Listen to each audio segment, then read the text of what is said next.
Hi, today I'm going to explain the main laws that protect consumers when buying goods and services, how exclusion clauses work, and 4 other important pieces of legislation.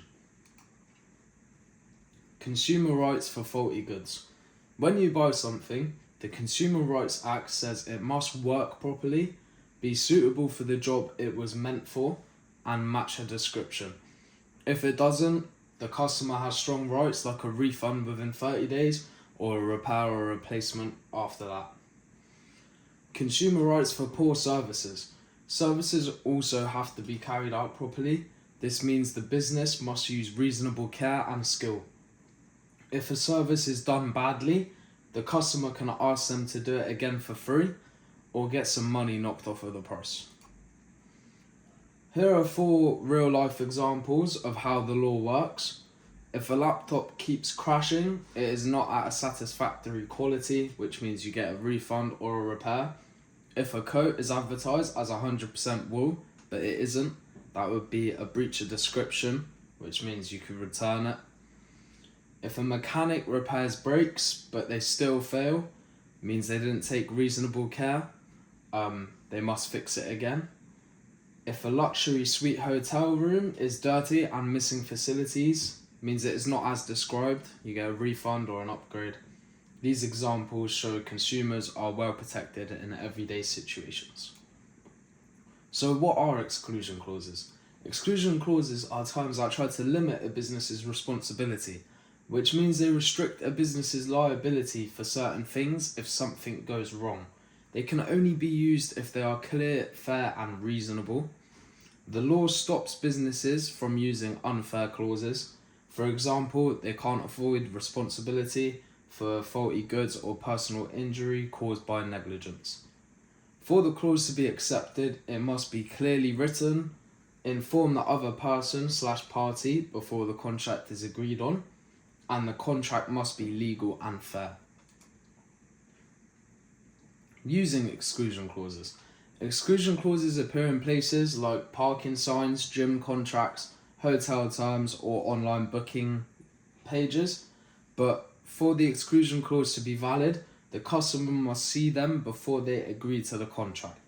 Even then, the law still limits them. For example, a car park can't say they aren't responsible if a staff member damages your car.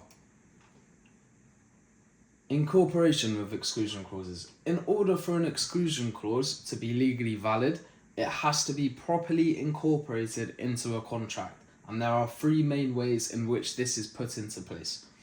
One being incorporation by signature. If someone signs a document, they are bound by all its terms, whether they have read and understood it or not. Incorporation by notice.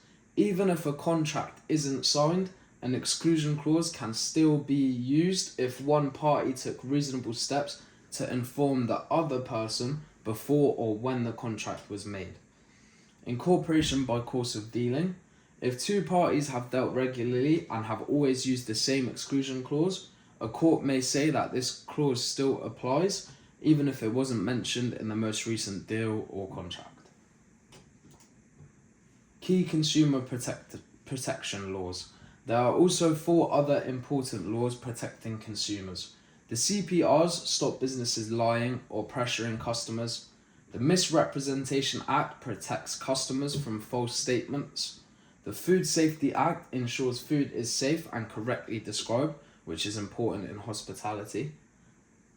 And the GDPR makes businesses protect personal data like contact details and card information. The impact of legislation on the use of exclusion clauses.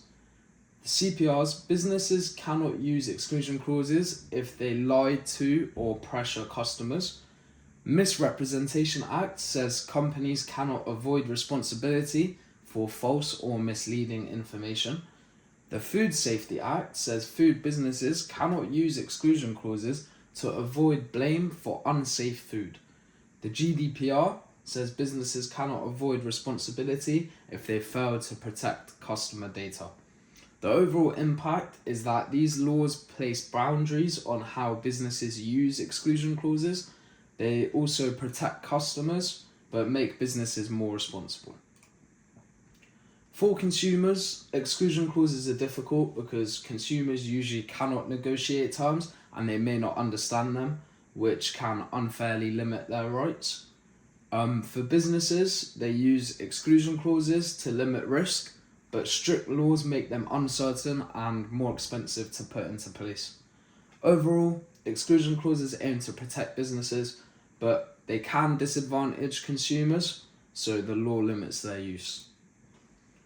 And my conclusion, to sum it up, consumer law provides strong protection when buying goods and services. Exclusion clauses can be used, but only when they're fair, clear and proportionate.